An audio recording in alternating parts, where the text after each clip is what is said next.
I know there have been a lot of videos since the Great Resignation about how people quit their jobs without a backup plan.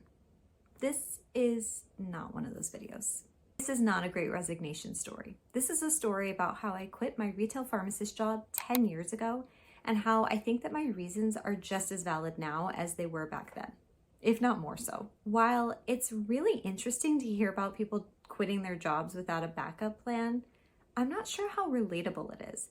If there's anything that I know about healthcare workers, it's that we're pretty risk averse. So the idea of quitting my job without a new job lined up was not even on the table for me. And while it's great and maybe even necessary for some in some situations, for many of us, it's just not a realistic possibility. This is a story about why I quit, what my backup plan was, and how I'm thankful that I took a chance on myself, because I believe that my life and the life of others are better because of it. Whoa, I know, bold claim, but hear me out. Okay, I'm going to dive right in. I used to be a community pharmacist, a job that I trained for 8 years, a job that I thought I'd love until I didn't. And in order to understand why I quit, we have to go all the way back to the beginning to why I became a pharmacist in the first place. When I went to college, I knew that I wanted to be in healthcare, but wasn't really sure which specialty I wanted to go into. I decided to major in biology, thinking that it would give me time to leave my options open so I could make up my mind. I was always good at math and science and figured that would take me a pretty long way until I had to make a decision. And I was right. But in my sophomore year of college, between late nights and the stress of studying, I began to develop some pretty bad headaches. They'd last for days, and as someone with a really high pain tolerance, I pushed through for probably longer than I should have. But there came a point where I just couldn't take it any longer.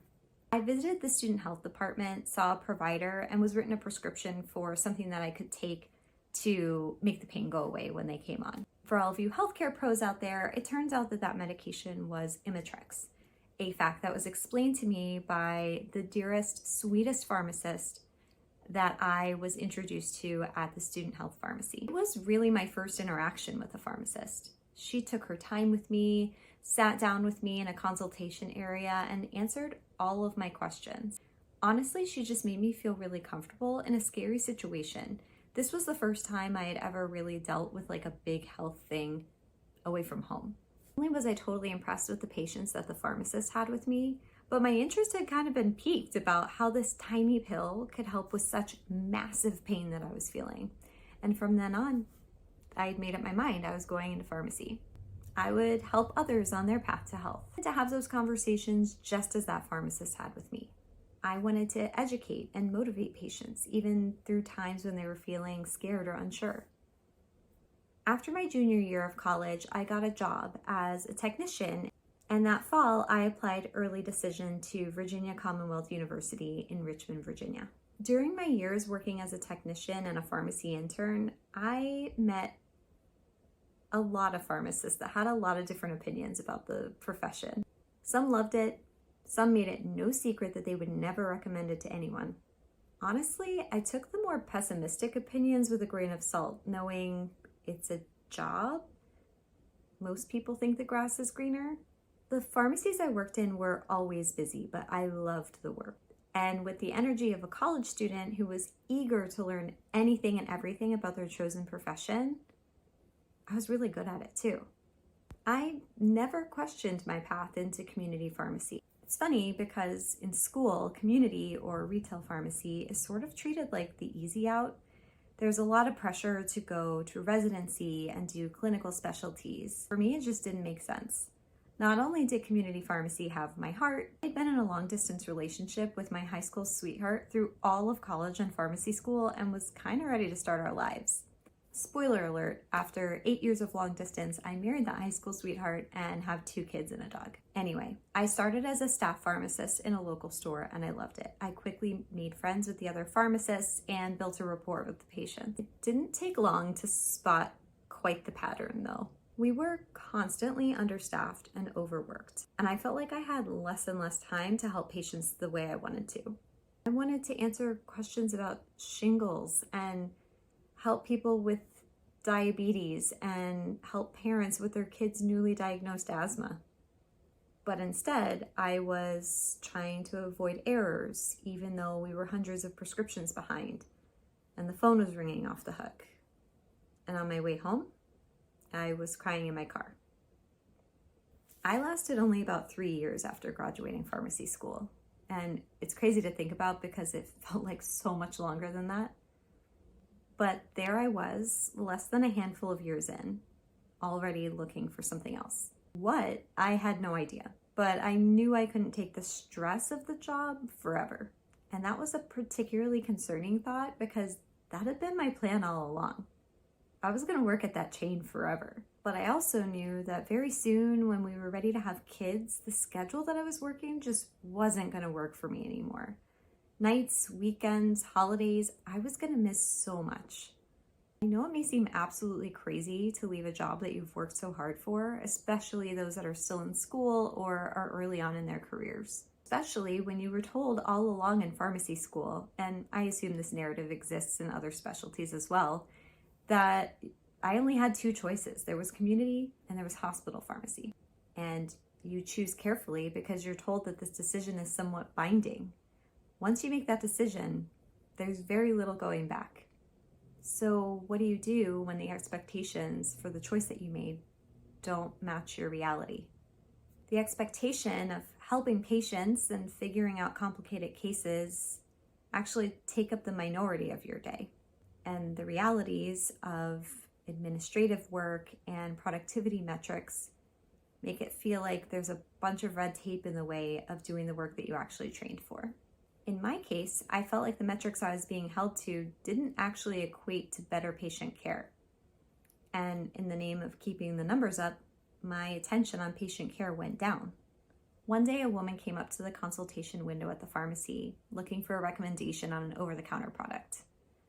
I looked up from my work, saw that she needed help, and under my breath, I sighed. I felt annoyed that someone needed my help. The part of my job that I loved the most had turned into a chore that I didn't have time for. It was in that moment that I knew something had to change. There was absolutely no visibility into this particular responsibility of helping people at the consultation window from leadership. If I helped 100 patients throughout the day with questions and concerns that they had, it didn't matter because those weren't the activities that were bringing in money to the company. I knew there was a little way around this no matter where I went. I knew that there had to be businesses out there that would at least measure the impact on patient lives and not just the bottom line. Just in time, because I was truly sighing a lot at this point, I found out about a healthcare startup that was local to me. A startup in healthcare? Mind you, this was 2014 and that was absolutely unheard of. I scoured their website and honestly became obsessed with their mission. They were changing the game for pharmacy and I was totally in. Only problem? They weren't hiring. So what did I do? I sent them an email letting them know how interested I was and hoping that they would consider me for a pharmacist position when one finally opened up. And wouldn't you know, a few months later, one did. I interviewed for it, but in the end, it turned out that they were looking for somebody who would be fulfilling prescriptions with very little patient contact, and I didn't really think it was for me.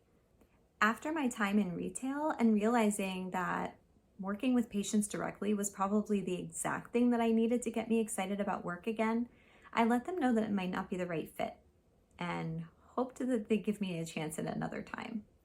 This was a move that I will forever thank myself for.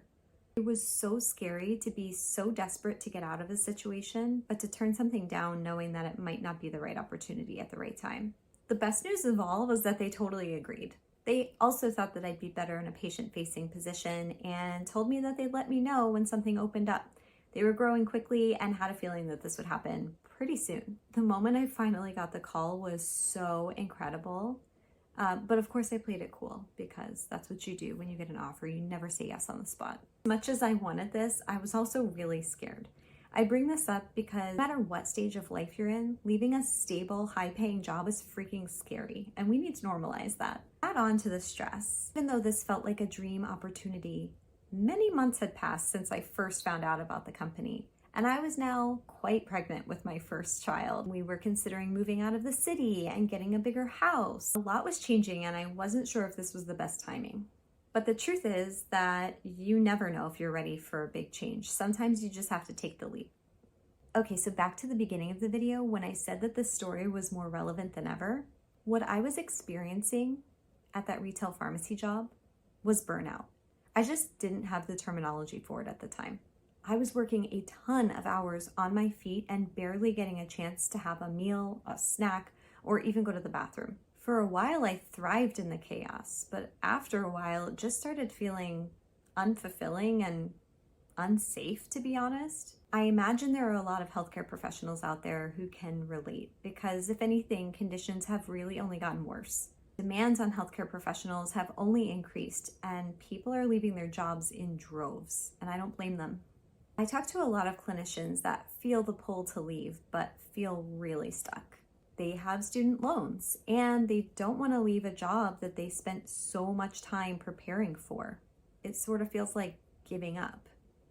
But let me be the one to tell you that just because you don't like your traditional healthcare job does not mean that you have to leave healthcare. After all, you more than likely got into it to help people and to help patients. And there are more options out there than ever to help patients in non-traditional ways.